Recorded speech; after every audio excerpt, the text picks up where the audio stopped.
tell yourself, unless I succeed, I'm a piece of shit. If you have to turn yourself completely into an object that is only as good as the status you acquire. Basically, it's the opposite of having dignity. This is what I saw in the Michael Jordan documentary. This is not the only way to push yourself extremely hard. It's about extreme congruence to the point where it's like, if I am this good, then I want every single facet of my life to reflect this goodness. All right, guys, I got one more thing for today to watch, and it's about championship mindset. You know, Mark, I know you really are a fan of the MJ documentary, and this kind of touches on that, but it also talks about Kobe, and yeah, I wanted to get your thoughts on it. All right, let's check it out. There's an interview where Michael Jordan talks about Kobe versus LeBron, comparing them both as players. In terms of dominance of the game of basketball at this stage, is LeBron. Championship-wise, Kobe Bryant. He wants it so bad and he's willing to go to the extreme, guarding the point guards at the age of 34, playing 38 minutes, 40 minutes. That's ludicrous. I think this is what he's battling with. It is what it is. He's cursed as much as I am. What Michael Jordan describes the things that Kobe Bryant did to win, he describes them as cursed. They weren't blessed. He's blessed like me. That's not what Michael said. He said he's cursed like me. Jay Williams, an All-American point guard for Duke and Bulls point guard, expanded on this. So, I'm going to get there at 3 o'clock, and I want to make sure I make 400 made shots before I go back into the room, and then I sit in the sauna and I get ready for the game. So, get in the car, get to the gym, get there, and as I'm walking onto the court, who do I see? I see Kobe Bryant, already working out. So I put my sneakers on, and you ever get lost in what you do where you end up like, wait, it's been an hour and a half? Like I'm here, I'm in it. So once I set my foot across that line, I started working out. And so I worked out for a good hour and a half. And when I came off, after I was done, I sat down, and of course I still hear the ball bouncing. I look down, I'm like, this guy's still working out? He was working out, it looks like he was in a dead sweat when I got here. Right. And he's still going. And it's not like his moves are nonchalant or lazy. He's doing game moves, I sit there and I unlace my shoes. I'm like, I want to see how long this goes. So I sit out there and watch, 25 minutes. And he got done. I said, okay, I think I've seen enough. Go play, come back, get in the sauna, get ready for the game. That game, he drops 40 on us, okay? And after the game is over, I'm like, I have to ask this guy. I have to understand, why he works like that. Right. So after the game, I'm like, hey, Kobe, why were you in the gym for so long? He's like, because I saw you come in, and I wanted you to know that it doesn't matter how hard you work, that I'm willing to work harder than you. Wow. Interesting. So,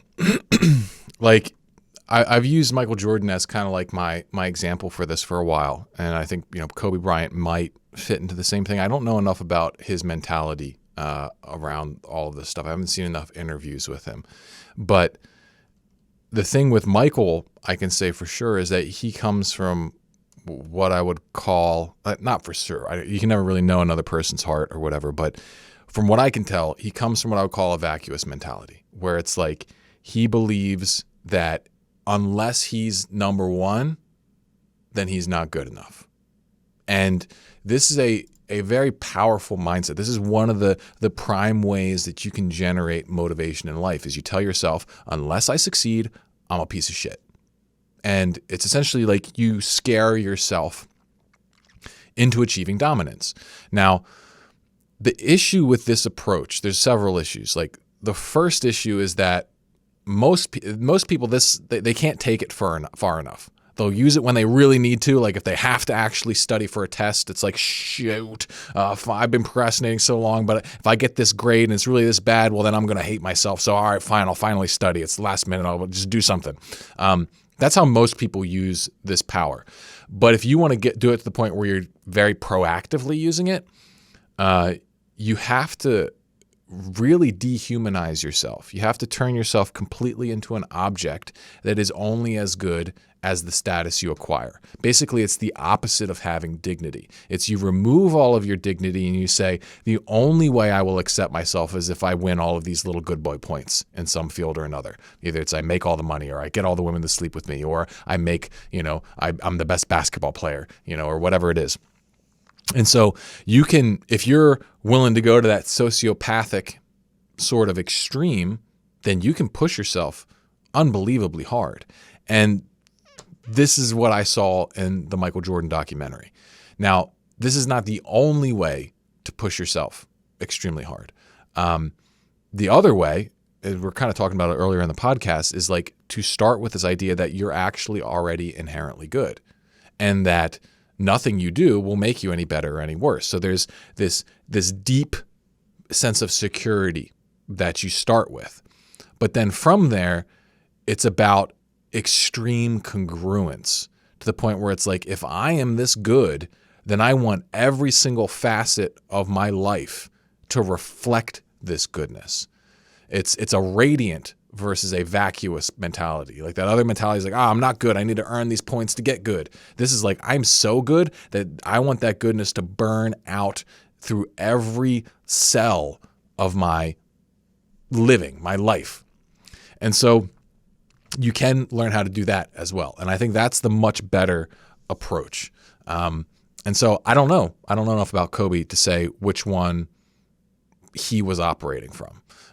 But that's really the key to all of it, is like, I think learning how to wield your dignity in this way, learning how to gain such a powerful sense of your own inherent worth, that's what's going to give you the most sustainable certifier, because you can only use that, like the downside of this radiant approach is that you can only use it to pursue truly authentic ends, right?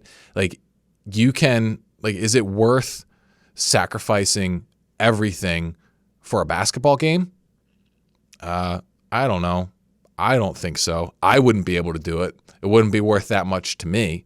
But like a career that maybe helps lots and lots of people, a true vocation that I feel called to in my heart, like this work, yeah, I would sacrifice quite a bit, but not everything. I'm not going to give up my kid for it. Okay. Like this is the kind of stuff where it's like you can tap into that radiant power if the goal is aligned. So it's like, if you're stuck in a job you hate, you're going to have to use that vacuous energy if you want to excel at it. Or you're stuck in a career that like you're only in it because of your mom, to make your mom happy. Yeah, you're going to have to use vacuous energies. Like maybe you don't really give a crap about your studies or your grades. It's going to be hard to tap into radiant, motivation around it. And so this is why, like in many ways, the radiant path is scarier for people, because it forces them to actually figure out, what do they want? What do you really want? Who do you really want to be? What's really important to you? A lot of people, they look inside and they don't see an immediate answer, and that fills them with terror. And so they just go back to what they know and just go back to trying to force themselves, be a slave driver to themselves and make themselves be better. But that's only going to get you so far, I think, unless you go full sociopathic. And then even at that point, I think you're going to be very unhappy because, like, again, don't know a person's heart. Like, I don't know Michael Jordan. Like, how happy is he? I mean, he hasn't seemed to have found a tremendous amount of success since basketball. And if he's that competitive, how happy is he? If like, how happy would you be knowing that, like, the chances of Michael Jordan being Michael Jordan in another domain, so slim, right? It's possible. Maybe he'd start something where he is just the top again. But if it's like your pinnacle is in the past and you define yourself by your status, well, then the rest of his life, how happy do you think he is? How fulfilled do you think he is? And so that's the thing, is like, if you're playing on that radiant perspective, there's always a new game. There's always a new way in which you can seek to align yourself and the world to reflect the dignity of yourself and the other people around you. Because there's a lot of work that needs to be done on that regard. So I think it's just a much better game to learn how to tap into your dignity. Why does that motivational source, that vacuous motivation, because from the outside, everybody looking in at Michael Jordan's life, I mean, he's a multimillionaire. He's considered the greatest basketball player of all time. And yet even he describes this sort of energy inside of him as a curse. why would Michael Jordan consider this a curse if he's got millions of dollars and he's considered the greatest in his domain? Why does that not lead to happiness? Because at the end of the day, that's not what he wants. He wants to be the best. And he knows that he doesn't have full control over that. That's something that he had to go through hell to be. And he also likely knows that he's not going to get there again.